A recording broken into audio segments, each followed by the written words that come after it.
దేశంలో రిజర్వేషన్లు అనే అంశం చాలా కీలకం. ఎందుకంటే ఎప్పటి నుంచో ఈ రిజర్వేషన్ల మీద ఎప్పటికీ కూడా కొన్ని పోరాటాలు జరుగుతూనే ఉంటాయి. బీసీలు తమ రిజర్వేషన్లు కావాలని కల్పించాలని, ఎస్సీల్లోకి చేర్చాలని ఇలాగా. అయితే కొంతమంది ఒక వెర్షన్ కూడా వినిపిస్తూ ఉంటారు. అసలు రిజర్వేషన్ అనేది కులాల ఆధారంగా కాదు, స్థితిగతుల ఆధారంగా. అంటే ఎవరు నిరుపేదలు ఏంటి ఈ ఆధారంగా డిసైడ్ చేయండి అనే వాళ్ళు కూడా లేకపోలేదు. అంటే అది చెప్పడానికి సోషల్ మీడియా ప్రచారానికి పనికొస్తుంది కానీ ప్రాక్టికల్గా వర్కౌట్ అవుతుంది. అయితే మతాలు మారినప్పుడు రిజర్వేషన్లు ఉంటాయా పోతాయా అనే దాని మీద సుప్రీంకోర్టు తాజాగా ఒక క్లారిటీ అయితే ఇచ్చేసింది. ఒక రకంగా ఇప్పుడు మత మార్పులు ఎక్కువగా జరుగుతున్నాయి ఈ మధ్యన, అందరికీ తెలిసిన విషయమే. ఒకవేళ నిజంగా ఎస్సీ హోదా ఉంటుందా ఉండదా, క్రిస్టియన్ గానో కన్వర్ట్ అయితే క్రైస్తవ మతంలోకి వెళితే అంటే క్లియర్గా చెప్పేసింది క్రైస్తవ హోదా అయితే రద్దు అవుతుంది అనేది. అలాంటప్పుడు అట్రాసిటీలు ఇవన్నీ ఏవైతే ఉంటాయి అవన్నీ కూడా రద్దు అవుతాయి. అయితే ఇది ఎంతవరకు ప్రాక్టికల్గా సాధ్యం అనేది ఒకటి. అయితే దీని వెనక దేని ఆధారంగా ఏ ఉద్దేశంతో అసలు సుప్రీంకోర్టు ఈ తరహా తీర్పు ఇవ్వడానికి గల కారణం ఏంటి, వీటి మీద చర్చించే ప్రయత్నం చేద్దాం. సార్, వాస్తవానికి ఇది ఎప్పటి నుంచో నలుగుతోంది. ఇప్పుడు ఫైనల్గా సుప్రీంకోర్టే చెప్పింది కాబట్టి ఒక క్లారిటీ వచ్చింది. అయితే వీళ్ళు చెప్పింది కూడా హిందూ, సిక్కు, బౌద్ధులకు మాత్రమే ఎస్సీ హోదా అనేది. అంటే నాకు అంత అవగాహన లేదు దీని మీద, ఆ మతాల్లోకి ఎంతవరకు మత మార్పిడి జరుగుద్ది అనేది. కానీ నా కళ్ళ ముందు కనిపించేది ఎక్కువ మనం చూసేది క్రైస్తవ మత మార్పిళ్ళు అయితే ఎక్కువ జరుగుతూ ఉంటాయి. అంటే ఇది ఆ హోదా తీసేయడం, రద్దు చేయడం ఏంటి ప్రధాన ఉద్దేశం? అంటే ఇక్కడ బేసిక్ గా కోర్టు ఏమీ చేయలే, కోర్టు ఏ రద్దు చేయలే. అవునా? చట్టంలో ఏముందో దాని ప్రకారం నీకు అర్హత లేదురా అబ్బాయి అని చెప్పింది అంతే. కోర్టు ప్రత్యేకించి ఆ చట్టాలు ఏం చేయదు, కొత్తగా ఏం చట్టం తీసుకురాలేదు, కొత్తగా ఏమీ ఒక తీర్పు ఇవ్వలేదు. చట్ట ప్రకారం ఏముందో అదే చెప్పింది తీర్పులో, గుర్తు చేసింది ఒక రకంగా. అంతే, ఇది ఉంది ఆల్రెడీ రాజ్యాంగం లేదు ఇక్కడ. బేసిక్ గా ఏంటంటే అసలు ఫస్ట్ రిజర్వేషన్ అర్థం తెలియాలి. చాలా మంది మీరు అన్నట్టే ఆర్థిక వెనుకబాటును చూడాలి ఇది అంటారు. ఆర్థిక వెనుకబాటు ఇప్పుడు ఒక రోడ్డు పక్కన టిఫిన్ బండి పెట్టుకున్నటువంటి అతను మనకి మామూలుగా పేదవాడిగానే కనబడతాడు. రోజుకి 10,000 బిజినెస్ చేస్తాడు, నెలకు 3 లక్షలు బిజినెస్ చేస్తాడు, మినిమం 10,000 వేసుకుంటాడు, 1,50,000 రూపాయలు లాభం వస్తుంది, లేదా కనీసం 1,00,000 రూపాయలు లాభం వస్తుంది. సాఫ్ట్వేర్ ఇంజనీర్ కి 40,000 జీతం. ఇతనితో పోల్చుకుంటే అతను వెల్ సెటిల్డ్ కదా. మరి సాఫ్ట్వేర్ ఇంజనీర్ కి రిజర్వేషన్ ఇవ్వాలా, ఇతనికి రిజర్వేషన్ ఇవ్వాలా? ఎవరు డిసైడ్ చేస్తారు? ఇక్కడ యూపీలోనే ఎక్కడో ఒక టీ స్టాల్ అతను, మీరు చూసే ఉంటారు, రోల్స్ రాయిస్ కారు కొన్నాడు. మీకు ఇప్పుడు కర్ణాటకలో మొన్న ఇప్పుడు అంతా క్యాష్ తీసుకుంటున్నారు రోడ్ల పక్కన. ఎందుకని జిఎస్టీ వాళ్ళు ఒక్కొక్క 1,50,000 రూపాయలకి ట్యాక్స్ కట్టాలని నోటీసులు ఇచ్చారు. ఏడాది 1,50,000 బిజినెస్ చేశారు. అది వీటి వల్ల తెలిసింది. అవును, అందుకని ఇప్పుడు క్యాష్ తీసుకుంటున్నారు. 40 లక్షలు ఎంతో జిఎస్టీ కట్టమన్నారంటే అతనికి. అట్లాగే పానీపూరి అమ్మేవాళ్ళు.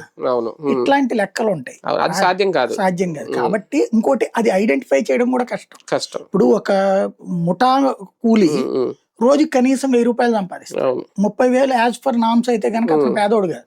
కానీ అతని వర్క్ పరంగా చూస్తే పేదరికమే కదా అది. మనం చేయలేం కదా, మూట మోయలేం కదా. రిజర్వేషన్ ఎందుకు ఇచ్చారు? అట్లాంటి ప్రాతిపదిక కాదు.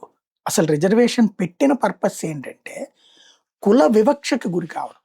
అంటే ఒక దళితుడు కాబట్టి ఒక మాలనినో ఒక మాదికనినో వాళ్ళని ఊర్లోకి రానియకుండా ఊరు చివరన వెలివాడలు ఎందుకు కట్టారు? తప్పు కదా అది. ఇప్పుడు మనందరం బ్రాహ్మణ, రెడ్డి ఇట్లా మనందరం ఒకళ్ళ పక్కన ఒకళ్ళు ఉంటున్నాం, వాళ్ళని మాత్రమే దూరం.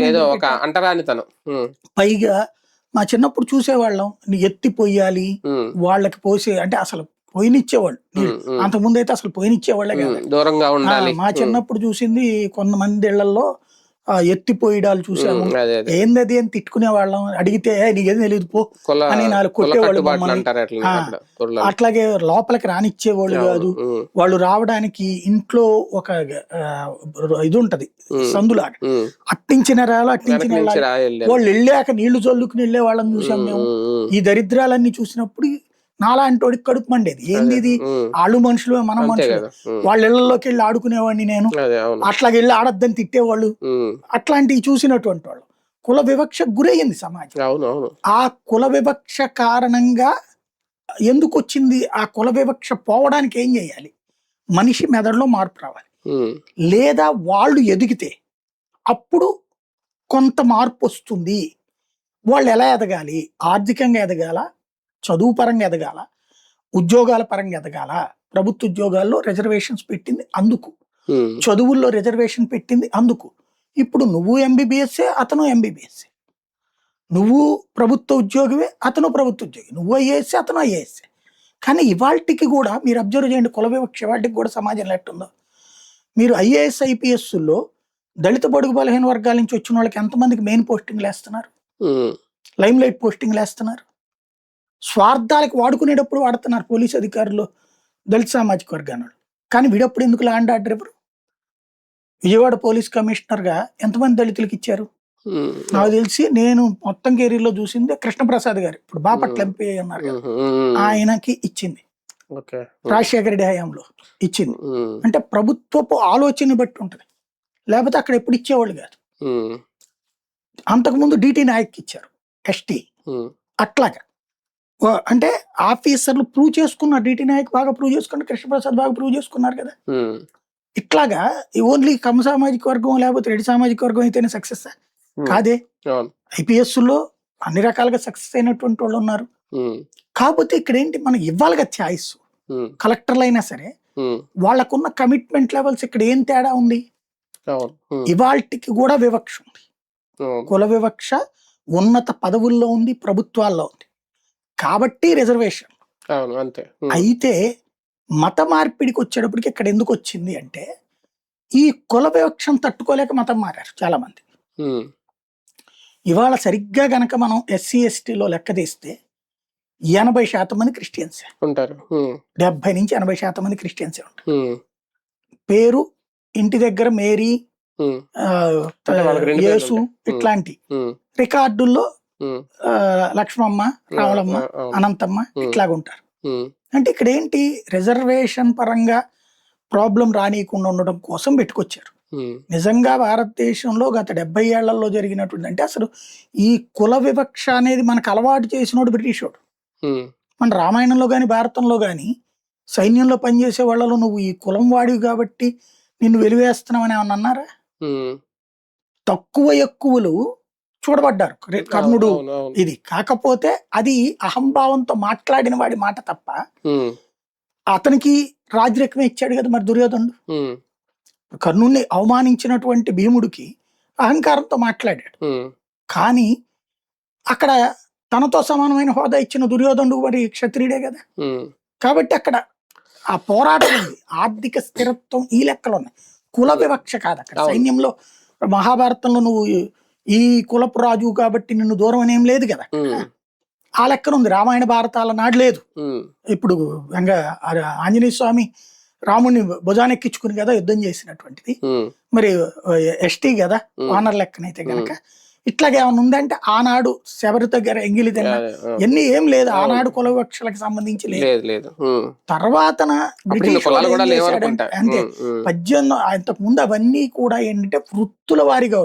ఈవెన్ మన వివాహ వ్యవస్థలో కూడా తాళిబొట్టు తయారు చేసే కంసాలి ఇంటికి మనం ఇది కట్టుకుని వెళ్తాం, దారిలో గుడ్డలు పరుచుకుంటూ దాని మీద నడుచుకుంటూ వెళ్తాం, పైన ఒక దుప్పటి పెట్టుకుని లేకపోతే మామూలుగా టెంట్ పెట్టుకుని వెళ్ళాలి. వెళ్ళిన తర్వాత మన ఆడపిల్ల చేత ఆయనకి కాళ్ళకి దండం పెట్టిస్తాం, ఆశీర్వచనం ఇప్పిస్తాం. అలాగే పెద్ద మనిషి అయినప్పుడు మంగళి వచ్చి మనకు ఆశీర్వదిస్తుంది, రజకులు. ఇవన్నీ ఒక సిస్టమ్ నడిచిన కులంలో అన్ని కులాలకి తగిన గౌరవం అనేది మన వ్యవస్థలో నడిచింది. కానీ కాలక్రమేణా బ్రిటిష్ వాడు ఏం చేశాడు, 1857 సిపాయిల తిరుగుబాటు తర్వాత, సిపాయిల తిరుగుబాటు ఎందుకు వచ్చింది, పంది మాంసంతో కూడినటువంటి కొవ్వు పూసారని చెప్పి ముస్లింలు, ఆవు మాంసంతో కూడిన కొవ్వు పూసారు తోటాలకని చెప్పి హిందువులు వ్యతిరేకించారు. ఒక్కసారిగా ఈ తిరుగుబాటు బ్రిటిష్ ప్రభుత్వాన్ని కూల్చే స్థాయికి వచ్చింది. ఇది ప్రపంచమంతా విస్తరిస్తుందని భయం వేసింది. అప్పుడు మెకాలే విద్యా విధానం ఇంపాక్ట్ తీసుకొచ్చారు. ఎట్లాగా మనకి ఆలోచించే జ్ఞానం లేకుండా మన విద్యా వ్యవస్థని పక్కన పెట్టేసి పూర్తిగా వాళ్ళదే చదువుకునేటట్టు చేసి కులాన్ని అంటే ఈ వృత్తిని కులం కిందన లెక్కేశారు. వృత్తిని కులం కిందేసి ఇప్పుడు ఓ పంతులు గారిని వెళ్తారు, ఏందా ఆడికి నువ్వు మాట్లాడేది, ఆడి స్థాయి అంతా నువ్వెంత అని ఇతనికి చెబితే, బ్రిటిష్ దొరగారు ఈ పంతులు గారికి ఇంత చెప్తే పంతులు గారు ఏం ఫీల్ అయిపోతాడు, నాకు ఆయనతో సమాన హోదా ఇస్తున్నాడు బ్రిటిష్ వాడితో హోదా, అధికారితో హోదా, ఈడు బచ్చాగడు కావాల్సేమో అనుకుంటాడు. ఇట్లాగా కులాల మధ్య చిచ్చు రేపారు మునసబులు, కర్ణములు, బ్రాహ్మిన్స్. ఇట్లాగా వాళ్ళు తీసుకొచ్చినటువంటి విధానం. దాంట్లో మనం అతిశయానికి పోయాం. మన దగ్గర ఉన్న దరిద్రం ఏంటంటే ఎక్కువ ఊహించేసుకుంటాం. ఆ ఎక్కువ ఊహలతో మనం ఈ కుల వివక్షను పెంచుకుంటూ వచ్చాం. ఈ కుల వివక్ష ఇంపాక్ట్ తో పాటు వాళ్ళ క్రిస్టియానిటీని డెవలప్ చేయడానికి అది వినియోగించారు వాళ్ళు. ఇదిగో చూసా వీడే రెచ్చగొడతాడు, నువ్వేంది ఆ కుల పొడికి తగ్గే విలువ ఇవ్వడం ఏంటి అని చెప్పి, నువ్వు స్నానం చేసిరా అని చెప్పు, స్నానం చేయకుండా కబ్బు కొడుతుంది గుడికి వస్తే అంటారు. వీడు ఈ అర్చకుడు పంతులు గారు ఏమైనా నువ్వు స్నానం చేయకుండా వస్తే బాగోదు ఒప్పుకొని నేను దేవుడు ఒప్పుకోడు అన్నాడు అనుకో, నువ్వు చర్చికి స్నానం చేయకుండా నీకేం ప్రాబ్లం అనేవాడు. ఓహో మనకి తగిన గౌరవం అక్కడ లభిస్తుంది ఇక్కడ రాదు అన్నటువంటి ఫీలింగ్ పెరిగింది. ఇప్పుడు చూడండి, మీరు ఎక్కడైనా స్నానం చేయకుండా ప్రార్థనలకు వెళ్తారా? చర్చిల దగ్గర చక్కగా స్నానం చేసి నీట్గా అలంకరించుకుని వెళ్తారు. ఒకప్పుడు మరి గుడికి అట్లా రమ్మనం అంటే గుడి తప్పెట్టయింది. ఇట్లాగా వివక్షను క్రియేట్ చేశారు. మనం వాళ్ళ ట్రాప్ లో పడి మనలో మనం కొట్టుకు సత్యం. ఈ కొట్టుకు సచ్చిన క్రమంలో వాళ్ళ మతాన్ని వాళ్ళు విస్తృతంగా వ్యాప్తి చేశారు. ఇలా వ్యాప్తి అయినటువంటి మతంలో ఎస్సీ ఎస్టీలు ఎక్కువ చేర్చుకుంటూ వెళ్ళారు. రాజ్యాంగం రాసిన అంబేద్కర్ గారు దళితుడే కదా, ఆయన అందుకే స్పష్టంగా రాశారు మతపరమైనటువంటిది క్రిస్టియానిటీకి ఆయన ఎందుకు వెళ్ళాలా, ఆయన బౌద్ధమే తీసుకున్నాడు, హిందుత్వంలోని తెగైనటువంటి బౌద్ధమే తీసుకున్నాడు. తద్వారా ఆ రోజున ఇలా మత మార్పిని వ్యతిరేకించాడు ఆయన. ఈ వేళ రోజున అందుకనినే ఈ తర్వాత కాలంలో మనకేమైందంటే కాంగ్రెస్ పరిపాలన ఉంటాం, కాంగ్రెస్ లో ఉన్నటువంటి వాళ్ళు ఎక్కువ మంది కాస్త ఈ మతాల పరమైనటువంటి ద్వారా ఓట్లు మనం వాళ్ళని రెచ్చగొడితే ఓట్లు వస్తాయి అన్న కోణంలో నుంచి తీసుకురావడం, ఈ ఎస్సీ ఎస్టీలకి మంచి చేయడానికి ప్రభుత్వపు డబ్బులు పెట్టకుండా ఎలా తప్పించుకోవచ్చు అనేది వీళ్ళు ప్లాన్ వేశారు. విదేశీ ఫండింగ్ వాళ్ళు తెచ్చుకోవచ్చు, విదేశీ ఫండింగ్ తో వీళ్ళు మతం మారిపోతే విదేశీ ఫండింగ్ వాళ్ళు ఇచ్చుకుంటారు, మన జోలికి రారు అన్నటువంటి ఉద్దేశంతో క్రైస్తవ సంస్థను ప్రోత్సహించారు. విద్య మనం స్కూల్ గవర్నమెంట్ పెట్టక్కర్లా, వాళ్ళు పెడతారు మిషనరీ, మనం ఏం చేయక్కర్లో ల్యాండ్ ఇస్తే చాలు ఆడే కట్టుకుంటాడు, వీళ్ళకి తిండి కూడా వాళ్ళే పెడతారు, దాన్ని మనకి ప్రాబ్లం తగ్గిపోతుంది కదా. ఇట్లాగా వీళ్ళ ఖర్చు తగ్గించుకోవడానికి మతపరమైనటువంటి విద్యా బోధన, మతపరమైన వైద్య విధానాన్ని ప్రోత్సహించారు. వాళ్ళు కూడా తెలివిగా ఏం చేశారు, విదేశాల నుండి ఫండింగ్ తెచ్చుకుంటూ, ఇదిగో నువ్వు మా మతంలోకి వస్తేనే నీకు మంచి బిడ్డ పడతాడు, నా మతంలోకి వస్తే నీకు మంచి చదువు వస్తుంది.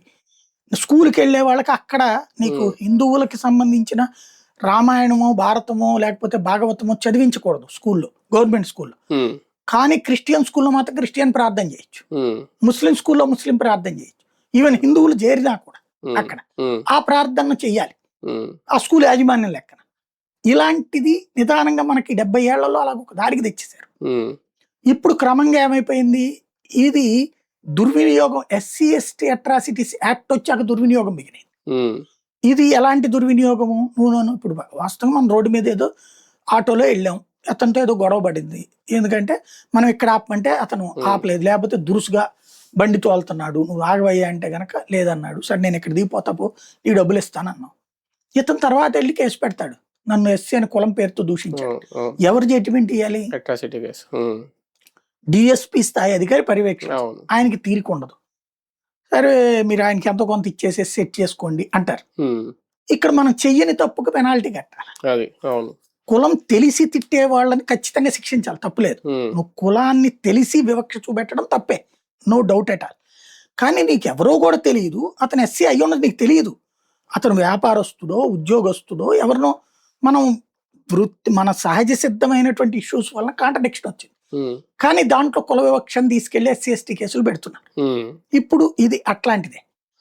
ఒక పాస్టర్ గారు తను చేసిన ఒక మంచి పని ఏంటి అంటే తను పాస్టర్ అని ఒప్పుకున్నాడు అక్కడ. అలా ఒప్పుకోకుండా ఉంటే గనక ఈ కేసే ఉండేది. అదే జనరల్ గా ఇక్కడ వచ్చే డౌట్ ఏంటంటే చాలా వరకు మత మార్పులు జరుగుతున్నాయి. ఇప్పుడు హిందువులు కూడా క్రిస్టియన్ చర్చికి వెళ్తారు, వాళ్ళు మన దేవుడిని వదిలేసి ఆ దేవుడిని పూజిస్తున్నారు, అంత అయిపోయింది. కానీ ఏదైనా ఒక జాబ్ కోసం అప్లికేషన్ పెట్టినప్పుడు ఏదైనా అయినప్పుడు అక్కడ రిలీజియన్ ఏంటి అంటే వాళ్ళు హిందూ అని రాసేస్తారు. ఇప్పుడు క్యాస్ట్ అంటే ఓకే, మన క్యాస్ట్ సర్టిఫికెట్ ఉంటుంది, అది పెట్టుకుంటాం, దాని ఆధారంగా మనం ఇప్పటివరకు అనుకున్నట్టు ఆ రిజర్వేషన్స్ వస్తాయి. కానీ ఇక్కడ he's a Christian or Hindu అనేది హౌ టు డిసైడ్ దెమ్ అక్కడ, అంటే దానికి ఏమన్నా ఉంటుందా? అంటే పుట్టినప్పుడు ఏ కులం ఉంటుందో అదే ఉంటది, అది ఓకే, కులం ఓకే, మతం మారితే వాళ్ళు దాంట్లో రికార్డు చేస్తే తేడా. కానీ ఎంతమంది చేస్తున్నారు? 90% చేయరనే చెప్తున్నా నేను. ఎప్పుడు చేస్తారు అంటే మన చంద్రబాబు గారు కూడా మన ఎన్నికలప్పుడు హామీ ఇచ్చారు, దళిత క్రైస్తవులకి రిజర్వేషన్లు వర్తింపజేస్తామని. అంతకుముందు రేవంత్ రెడ్డి హామీ ఇచ్చాడు, కాంగ్రెస్ సోనియా గాంధీ హామీ ఇచ్చాడు. అవి ఇంక ఓటు బ్యాంక్ రాజకీయాలు. అది అలా చేస్తే చట్టం చేస్తే సాధ్యం అవుతుంది. చట్టం చేయడానికి ప్రయత్నించింది కాంగ్రెస్ 2 సార్లు, బీజేపీ అడ్డుకుంది. అప్పుడు రాజ్యాంగాన్ని మార్చినట్టు అవుతుంది. అంతే, సవరణ చేయాలి, రాజ్యాంగ స్ఫూర్తిని మార్చినట్టు. రాజ్యాంగం ప్రకారం మొదట్లో ఉట్టి మత మార్పిడి ఏదైనా తప్పే. తర్వాత కాలంలో బౌద్ధంలోకి వెళ్ళినా, జైనంలోకి వెళ్ళినా, సిక్కుల్లోకి వెళ్ళినా హిందూ ఉప మతాలే కాబట్టి అవి వాటిట్లలోకి వెళ్ళినా సరే ఎస్సీగానే పరిగణిస్తారు, ఎస్సీ ఎస్టీ అని రాశారు, చట్టాలు చేశారు. నేను కోర్టు కూడా అందేంటి, చట్టం వచ్చేదాకా మీకు కుదరదు అని చెప్పింది. చట్టం లేదు ఇక్కడ. కాంగ్రెస్ అధికారంలోకి వస్తే చేసేస్తుంది ఎస్సీ ఇది. కాబట్టి కాన్స్టిట్యూషన్ వైలేషన్ అవుతుంది అది. మళ్ళీ దాని మీద సుప్రీంకోర్టు ఇవన్నీ, కానీ ముందు చేసి పడేస్తుంది. ఇప్పుడు ఇదివరకు ముస్లింలకు రిజర్వేషన్ లేదు, రాజశేఖర రెడ్డి హయాంలో ముస్లిం రిజర్వేషన్ పెట్టాడు, కోర్టు కొట్టేసింది. అప్పుడు ఏం చేశాడు అతను తెలివిగా, బీసీలకు 46%, బీసీ ఎస్సీ ఎస్టీ కలిపి 46% రిజర్వేషన్ ఉంది. కోర్టు ఏమంది 50% లోపు రిజర్వేషన్ ఉండాలని చెప్పి ముస్లింలని కులాల కిందకి కట్టి బీసీఈ అని, ఏది దూదేకులు సాహిబు, అత్తర్ సాహిబ్ ఇట్లాంటి వాళ్ళందరినీ తీసుకొచ్చి వాళ్ళని కుల ప్రాతిపదికన, వాళ్ళు మతం కాదు అంటూ కుల ప్రాతిపదికన అంటూ వాళ్ళకి బీసీఈ ఇచ్చాడు. ముస్లింల్లో ఉన్న కులాలని, ముస్లింల కులం ఏడ ఉంది మరి నీకు? అదే కదా, ముస్లింల్లో అయితే 2 వర్గాలు ఉంటాయి, షియాలా, సున్నీలా, అహ్మదీలా ఇట్లాంటి. కానీ అక్కడ కుల ప్రాతిపదికన ముస్లింలకి ఇచ్చాడు. ఇట్లా రాజకీయంగా చేస్తారు. అంటే ఒకటి సార్, ఇప్పుడు మొన్న టీటీడీలో అన్య మతస్థుల్ని తొలగిస్తున్నామని చైర్మన్ గారు ప్రకటించారు. అక్కడ కూడా ఇప్పుడు ఇదే పాయింట్, చాలా మంది తెలియదు, అంటే వాళ్ళు హిందూ అనే పెట్టుకుంటారు, జాబ్ తీసుకుంటారు. తర్వాత అప్పుడు ఒక ఆయన ఎవరో చర్చిలో ఉంటే సడన్ గా చూశారు అని తర్వాత ఆయన్ని తీశారు, ఇలా జరిగింది కదా. ఇక్కడ కూడా ఇప్పుడు ఆల్రెడీ ఉద్యోగాల్లో ఉన్నవాళ్ళు కానీ లేదు కానీ వాళ్ళ మీద ఏమన్నా ఒక ఇలాంటిది ఏమన్నా పెడతారా? వాళ్ళు చర్చిలకు వెళ్తున్నారని తెలుసుకుని వాళ్ళని తొలగించడం ఇలాంటివి ఏమన్నా చేయొచ్చా? భారతీయ జనతా పార్టీ రాష్ట్రంలో అధికారంలోకి వస్తే 2 తెలుగు రాష్ట్రాల్లో దేశంలో తరహాలో మార్పు జరుగుతుంది. లేదంటే ఇప్పుడు తెలుగుదేశం అధికారంలో ఉన్నా ఏం చేయదు. ఇప్పుడు తిరుపతిలో, తిరుమలలో, టీటీడీలో 2 రకాలైన మతాల లెక్కలు ఉన్నాయి. ఒకటి, గతంలో మన రాష్ట్ర ప్రభుత్వపు చట్టాలు ఎట్లుంటాయో అట్లాగే రిక్రూట్మెంట్స్ ఉంది. అక్కడ ప్రభుత్వంలో నువ్వు మతం ప్రాతిపదికన ఉద్యోగం తీసుకోరు, మామూలుగా రిజర్వేషన్ ప్రాతిపదికన ఈ ఉద్యోగాలు నడుస్తాయి. అలాగే ముస్లింలు, క్రిస్టియన్స్ కూడా వచ్చారు టీచర్లుగా, ఇట్లా. వాళ్ళది ఆ విషయం మీద వచ్చిన గొడవ తర్వాత రాజశేఖర్ గారు నేను రిక్రూట్ చేయలేదు, ఇది ఎట్లా వచ్చారు అంటే ఇట్లాగ చట్ట ప్రకారం అండి అని చెప్పారు. అది అన్నాక అయితే దానికి సపరేట్ చట్టం తెచ్చాడు అతను. ఇక పైన ఓన్లీ హిందువులు మాత్రమే అలౌడ్ అని చట్టం రాజశేఖర రెడ్డి తెచ్చాడు. తెస్తే దాన్ని సవాల్ చేస్తే కూడా కోర్టు ఓన్లీ మరి హిందూ గుళ్ళో హిందువులు కాకుండా వేరే వాళ్ళు ఉంటారా, అది డబ్బులేమి, అప్పుడు ప్రభుత్వం ఏం వాదించింది, రాజశేఖర రెడ్డి ప్రభుత్వమే, డబ్బులు ప్రభుత్వం నుంచి మనం 10 పైసలు ఇయ్యము, అది భక్తులు వేసిన విరాళాల నుంచి నడిచేది కాబట్టి అది వాళ్ళ దాళ్ళకే వర్తిస్తుంది అని చెప్పి, దాంతో ఇక కోర్టు కూడా మరి దానికి ఏం చెప్పేసి అప్పటి నుంచినే అక్కడ అన్యమతస్తుల రిక్రూట్మెంట్ ఆగిపోయింది. ఇప్పుడు వీళ్ళు చెప్పేది ఏంటి అంటే ఎస్సీ ఎస్టీలు ఇందులో ఉద్యోగం చేస్తూ అక్కడికి వెళ్తుంటారు చర్చిలకి. ఇది ఎవరు ఐడెంటిఫై చేస్తున్నారు? హిందూ సంఘాలు ఐడెంటిఫై చేస్తున్నాయి. దానికి వీళ్ళేమి భాష్యం చెప్తున్నారు, ఆయన చర్చికి వెళ్ళినంత మాత్రాన మతం అయిపోయినట్టు కాదు. ఇప్పుడు ఆ లెక్కనైతే చంద్రబాబు గారు మసీదుకి వెళ్తున్నారు, లేకపోతే చర్చికి వస్తున్నాడు, ఆయన కూడా ప్రార్థనలకనీనో దీనికనీనో, మరి ఆయన మతం మారిపోయినట్టేనా? ఇప్పుడు రంజాన్కి ఇది పెట్టారు ఇఫ్తార్ విందు, బీజేపీ వాళ్ళు మతం మారినట్టేనా? అట్లా కాదు, ఇది అలా చూడొద్దు అనేటటువంటి ఒక ఇద్దేస్తారు. అంటే వీళ్ళు వెళ్ళినా ఇంట్లో మాత్రం హిందూ పూజలే చేస్తారు కదా, ఇంట్లో ఏమి పెట్టుకొని చేయరు కదా. అదంతా ఎవరి జడ్జిమెంట్ ఇవ్వాలి? బేసిక్ గా ఇది ఎంఆర్ఓ ఇవ్వాలి. అది ఎంఆర్ఓ దీనికి ఏం చేయాలా? నా దృష్టిలో అయితే ఈ తెలుగుదేశం నిజంగా కమిట్మెంట్ ఉంటే ఈ ప్రభుత్వం, ఎందుకంటే జగన్ వస్తే చేయడు నోడు కాబట్టి వీళ్ళు చెయ్యగలిగితే 3 సభ్య కమిటీ, రెవెన్యూ, పోలీసు, తర్వాతన ఈ దాన్ని ఏమంటారు సామాజిక సేవా విభాగం, సోషల్ సర్వీస్ డిపార్ట్మెంట్, ఈ ముగ్గురుతో కలిపి ఒక కమిటీ వేసి, లేదా municipality are corporation, municipality are corporation, revenue, police, ఈ ముగ్గురుతో ఒక కమిటీ వేసి ఆ ఏరియాలో ప్రభుత్వ ఉద్యోగి, ఎస్సీ ఉద్యోగి ఎవరైనా రాష్ట్రం అంతా ఎస్సీ ఆర్ ఎస్టీ ఉద్యోగి చర్చికి వెళ్తున్నాడు, ఇంట్లో హిందూ ప్రార్థన చెయ్యట్లేదు, చర్చికి వెళ్తున్నాడు, ప్రార్థన చేయకపోవచ్చు, హీ హావ్ దట్ రైట్, నాస్తికుడు అవ్వచ్చు, హేతువాద అవ్వచ్చు, దానికి ఏం అభ్యంతరం లేదు. కానీ చర్చికి వెళ్తున్నాడు ఎస్సీ రిజర్వేషన్ పొందుతూ అనుకున్నప్పుడు దానికి సంబంధించిన సాక్ష్య ఎవరైనా కంప్లైంట్ ఇస్తే వెరిఫై చేసి వాళ్ళు అక్కడికి వెళ్తున్నారన్నప్పుడు వాళ్ళకున్న ఎస్సీ రిజర్వేషన్ రద్దు చేస్తా ఈ త్రిసభ్య కమిటీ నిర్ణయం తీసుకోవచ్చు.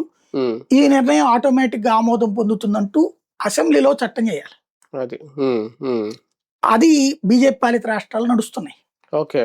అంటే ఇట్లాగ కమిటీలు వేయలేదు, వాళ్ళు అట్లాగా కంప్లైంట్ వస్తే వెరిఫై చేసి చేసేస్తున్నారు, రెవెన్యూ శాఖ చేతనే చేసేస్తున్నారు. మనం ఇక్కడ కొంత లిబరల్ గా ఉంటాం కాబట్టి త్రిసభ్య కమిటీ వేసి చేస్తే చట్టపరంగా యాక్షన్ తీసుకోవచ్చు. అప్పుడు చాలా వరకు చర్చలకి జనం తగ్గుతారు. కానీ ఎస్సీ ఎస్టీ ఓట్లు పోతాయి వీళ్ళకి, కాబట్టి వీళ్ళు చెయ్యరు.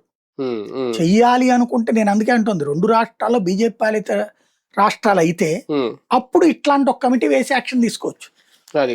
ఇప్పుడు వీళ్ళు ఏమంటున్నారు, చర్చికి వెళ్ళినంత మాత్రాన ఇది అవుతారా అన్నటువంటిది. ఇప్పుడు మీరు అన్నట్టు వాళ్ళు ఇంట్లో పూజ చేస్తారు, ఎలా జడ్జిమెంట్ ఇస్తారు?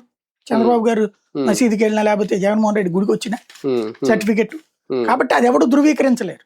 ఈ ధృవీకరణ ఒక కమిటీతో చేయాలి, ఇట్లాంటి చేయగలగాలి. ఇప్పుడు ఇందులో జరిగిందల్లా ఏంటంటే ఎస్సీ ఎస్టీ కేసు పెట్టడం వల్ల అతను హైకోర్టులో సవాల్ చేసినప్పుడు నేను ఎస్సీని సో మాల సామాజిక వర్గం ఏదో అంటూ అతను సర్టిఫికెట్ కూడా తెచ్చుకున్నాడు. తెచ్చుకుంటే ఎంఆర్ఓ ఎట్టిస్తాడయా, నువ్వు పాస్టర్ గా చేస్తాను మళ్ళీ ఎంఆర్ఓ సర్టిఫికెట్ ఇచ్చాడంటే ఎస్ నువ్వు పుట్టావు కాబట్టి కుల సర్టిఫికెట్, అదే నువ్వు మతం మారినట్టే అంటే నేను మతం మారలేదంటాడు. మరి పాస్టర్ గా మతం ఎట్టగా లెక్క వస్తుంది అని హైకోర్టు తీర్పిస్తూ సుప్రీంకోర్టు దాకా వెళ్ళాడు. ఇప్పుడు దీంతో తేలింది, కానీ మిగతా క్రిస్టియన్స్ ఎవరు కన్ఫర్మ్ చేస్తారు? అదే కదా అంటున్నాను, దానికోసం ఒక వ్యవస్థ అయితే రావాలేమో. రైట్, చూద్దాం. మొత్తానికి సుప్రీంకోర్టు అంటే ఆల్రెడీ రాజ్యాంగంలో ఉన్నదాన్ని మరోసారి గుర్తు చేసింది. ఈ హైకోర్టు నుంచి అప్పీల్కి ఎవరైతే వెళ్ళారో సుప్రీంకోర్టుకి ఆ పాస్టర్, దానివల్ల గుర్తు చేసింది ఏంటంటే ఎవరైనా క్రైస్తవంలోకి మారితే మాత్రం ఎస్సీ హోదా అనేది వర్తించదు అనేది ఖచ్చితంగా. కానీ ప్రాక్టికల్గా ఇప్పుడు అనుకున్నట్టు అది ఎంతవరకు సాధ్యం అవుతుంది? ప్రభుత్వాలు ఏమన్నా ఆ సాధ్యాసాధ్యాలకు సంబంధించి ఇలాంటి కమిటీలు అవి వేసి ఏమైనా నిర్ణయం తీసుకుంటారా? చూద్దాం.